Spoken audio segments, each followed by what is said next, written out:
Ritika. Hi hi. Garikapati Narasimha Rao గారు మనవరాలు ఏంటి అమ్మా? కాదు. అమ్మా కాదు గురు. నాకు తెలుసు నువ్వు నన్ను తిట్టడానికి కూర్చో మీ తాతగారిని నేనేదో అన్నానని. మా తాతని అలా అంటావురా మా వంశస్థుల్ని ముతనిష్టపు కాటుగా ఎక్కడో కూర్చొని విదేశాల్లో కూర్చొని మా తాతని అంటావారా గరికపాటిని అని. గరికపాటి మనవరాలు వచ్చావా రికిత? రితిక. నువ్వు అబద్ధం ఆడకు.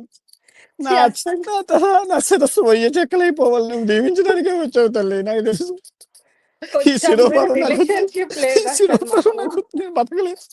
నేను బతకలేదు. నువ్వు నన్ను తిట్టడానికే వచ్చావు నాకు తెలుసు. చెత్తడానికే వచ్చావు. చేశాను జండు బాబు లేకుండా నేను నీతో మాట్లాడలేను. చెప్పు బాబు. జండు బాబు చెప్పు మాట్లాడు. అంటే జస్ట్ ర్యాండమ్ గా జాయిన్ అయ్యాను.